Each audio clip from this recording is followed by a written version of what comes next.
Hello बच्चों, let's read this question. The question says consider a point source emitting alpha particles and a receptor of area 1 centimeter square placed 1 meter away from source. Receptor records any alpha particles falling on it. If the source contains n naught is equal to 3.0 into 10 to power 16 active nuclei and the receptor records a rate of 50,000 counts per second. Assume that the source emits alpha particles uniformly in all directions and the alpha particles fall nearly normally on the window. If decay constant is 3n into 10 to power minus n plus 1, then find the value of n. तो इस question के अंदर हमें बोला गया है कि एक पॉइंट सोर्स है जो कि यूनिफॉर्मली सभी डायरेक्शन के अंदर अल्फा पार्टिकल प्रोड्यूस कर रहा है एंड एक रिसेप्टर है जिसका एरिया हमें दे रखा है 1 सेंटीमीटर स्क्वायर. यदि इनिशियल जो हमारे पास नंबर हैं एक्टिव न्यूक्लियाई के वो कितने हैं 3.0 इंटू 10 टू पावर 16 और यदि जो रेट है वो कितनी है 50,000 काउंट्स पर सेकंड, तो हमें फाइंड आउट करनी है n की वैल्यू. यदि डीके कांस्टेंट हमें कितना दिया है 3n into 10 to power minus n plus 1.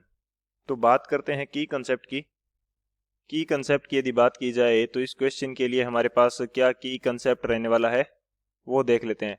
सबसे पहले तो हमें पता होना चाहिए कि यदि हमारे पास अल्फा पार्टिकल्स एमिट हो रहे हैं तो इसके लिए एक लॉ फॉलो होगा. यहाँ पे ये लॉ क्या होता है, रदरफोर्ड सोडी लॉ या रदरफोर्ड सोडी इक्वेशन इसके ऊपर अप्लाई की जा सकती है क्योंकि पर सेकेंड यहाँ से क्या हो रहे हैं अल्फा पार्टिकल्स एमिट किए जा रहे हैं. तो इसके लिए जो रदरफोर्ड सोडी लॉ होगा वो हमारे पास क्या रहेगा, रेडियो एक्टिव सब्सटेंसेज के लिए जो होता है रदरफोर्ड सोडी लॉ.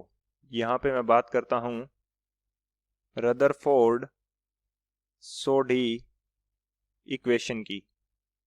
रदरफोर्ड सोडी इक्वेशन हमारे पास क्या कहती है कि जो dn बाई dt है माइनस dn बाई dt ये किसके इक्वल होता है, लैम्डा इंटू एन के इक्वल होता है. अभी देखेंगे कि ये क्या सब जो कंपोनेंट इसके अंदर दिए गए हैं ये क्या क्या कंपोनेंट है. तो लैम्डा जो होता है ये हमारा क्या रहेगा, ये रहता है डीके कांस्टेंट. ये तो हमारा रहता है डीके कांस्टेंट. एन हमारा क्या है, number of active nuclei, number of active nuclei, कितने न्यूक्लियाई एक्टिव है उस टाइम पे. और dn बाई dt क्या है, dn बाई dt हमारे पास है number of emitted nuclei per second, number of emitted nuclei per second. ये हमारे पास dn बाई dt रहता है. या बोल सकते हैं कि रेट ऑफ डीके, या बोल सकते हैं रेट ऑफ डीके है. तो ये हमारा रहेगा number of emitted nuclei per second per unit surface area भी बोल सकते हैं इसको. Per unit surface area, number of emitted nuclei per second per unit surface area. इसको क्यों बोलेंगे, क्योंकि हम आगे देखेंगे कि जो हमारा 1 मीटर का जो एरिया बनेगा उससे कितने टोटल जो हमारे न्यूक्लियाई हैं वो एमिट किए जा रहे हैं. तो ये हमारा क्या रहेगा फर्स्ट की कंसेप्ट. सेकंड जो की कंसेप्ट है वो हमारा क्या रहेगा, सेकंड की कंसेप्ट हमारा रहेगा कि हमें जब जो रेट दी है काउंट्स पर सेकंड यदि हमें गिवन है तो 1 मीटर का जो एरिया है, यदि मैं यहाँ पे मान लेता हूँ कि यहाँ पे कोई पॉइंट सोर्स है, ये सभी डायरेक्शन के अंदर 1 मीटर अवे है पॉइंट सोर्स और रिसेप्टर से 1 मीटर अवे है और सभी डायरेक्शन के अंदर यूनिफॉर्मली ये अल्फा पार्टिकल एमिट कर रहा है. तो इस एरिया के अंदर 1 मीटर रेडियस का जो एरिया है, इस एरिया के अंदर टोटल कितने जो न्यूक्लियाई हैं वो एमिट किए जाएंगे वो देख लेते हैं. वो यदि मैं बात करूं कि यहां पे हमारे पास क्या होगा, total count radiated from source, total count radiated from source पर सेकेंड, पर सेकेंड ये कितने काउंट रेडिएट करेगा वो देख लेते हैं. तो ये हमारे पास किस प्रकार से फाइंड आउट करेंगे कि हमारे पास काउंट पर सेकंड है, एक तो काउंट पर सेकंड यानी कि ए की वैल्यू है हमारे पास। यदि हम इसको मल्टीप्लाई कर दें टोटल सरफेस एरिया से, टोटल सरफेस एरिया, और रिसेप्टर कितने एरिया का है, रिसेप्टर कितने सरफेस एरिया का है, 1 सेंटीमीटर स्क्वायर का। या बात करें कि यहां पे मैं डिवाइड कर देता हूं surface area of receptor, surface area of receptor, surface area of receptor, तो एरिया से एरिया कैंसिल हो जाएगा, हमारे पास टोटल काउंट्स आ जाएंगे। तो ये हमारा क्या रहेगा, सेकंड की कंसेप्ट रहेगा। अब इस की कंसेप्ट के अंदर वैल्यू अप्लाई कर देते हैं तो हमारे पास आंसर निकल के आ जाएगा। और एक हमारे पास ये वैल्यू रह गई कि जो हमारा रदरफोर्ड सोडी इक्वेशन है इसके अंदर हमने माइनस साइन क्यों लिया है। माइनस साइन क्यों लिया है, क्योंकि जैसे ही एमिशन होता रहेगा तो जो पॉइंट सोर्स है उससे नंबर ऑफ एक्टिव न्यूक्लियाई क्या होते रहेंगे, कम होते रहेंगे। तो इस रेट से वो कम हो रहे हैं, ये नेगेटिव साइन हमें शो कर रहा है। dN/dt रेट से क्या हो रहे हैं, एक्टिव न्यूक्लियाई का नंबर जो है वो कम हो रहा है, ये नेगेटिव साइन हमें शो कर रहा है। तो अब बात करते हैं सॉल्यूशन की। सॉल्यूशन की यदि बात करें तो टोटल काउंट हमारे पास क्या हो जाएगा पर सेकेंड, टोटल काउंट पर सेकेंड हमारे पास कितना होगा, टोटल काउंट पर सेकेंड, और यही हमारी क्या हो जाएगी, रेट हो जाएगी, यानी कि dN/dt की वैल्यू को रिप्रेजेंट करेगा। ये किस प्रकार से करेगा ये भी अभी समझ में आ जाएगा। हमारे पास a की वैल्यू कितनी है, a की वैल्यू हमें दे रखी है 50,000, यानी कि 5 × 10⁴ पर सेकेंड,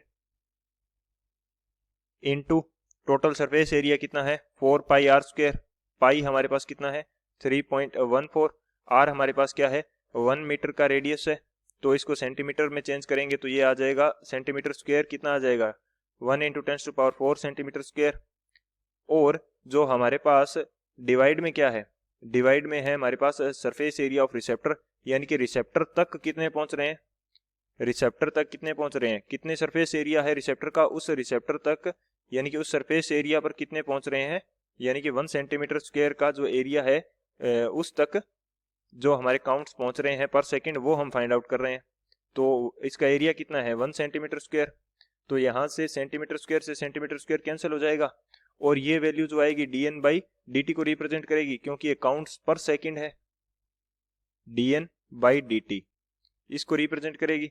तो इसको सोल्व करने पर ये वैल्यू हमारे पास आएगी 6.28 × 10⁹ काउंट्स पर सेकंड, काउंट्स पर सेकंड। तो ये हमारे पास वैल्यू आएगी dN/dt की। अब हमारे पास रदरफोर्ड सोडी लॉ क्या है, dN/dt = λn। तो अब यहाँ से मैं नेगेटिव साइन हटा सकता हूँ, क्योंकि वो मैंने एक्सप्लेन कर दिया कि नेगेटिव साइन किसको रिप्रेजेंट कर रहा है। तो नंबर ऑफ काउंट्स जो है कम हो रहे हैं पर सेकंड, इसी वजह से वो नेगेटिव साइन हमने यूज किया था। लेकिन यहाँ पे हम सिर्फ मैग्नीट्यूड के अंदर वो निकालेंगे आंसर, तो नेगेटिव साइन की हमें रिक्वायरमेंट नहीं है, हमने dN/dt की वैल्यू डायरेक्ट फाइंड आउट कर ली है। तो dN/dt की वैल्यू हमारे पास कितनी है 6.28 × 10⁹ इंटू = λ × n। लेमडा की वैल्यू हमारे पास कितनी है ये हमें फाइंड आउट करनी है, एंड n की जो वैल्यू है ये हमें क्वेश्चन के अंदर गिवन है कि 3 × 10⁻16 एक्टिव न्यूक्लियाई है। तो यहाँ से सॉल्व करेंगे तो लेमडा की वैल्यू हमारे पास कितनी आएगी, यानी कि डीके कांस्टेंट की वैल्यू जो है ये हमारे पास निकल के आएगी कितनी, जब इसको सॉल्व कर लेंगे तो ये वैल्यू हमारे पास निकल के आएगी 2.1 × 10⁻7। अब यदि मैं इसको थोड़ा सा चेंज करके लिखूं तो ये वैल्यू मेरे पास कितनी आ जाएगी 21 × 10⁻8।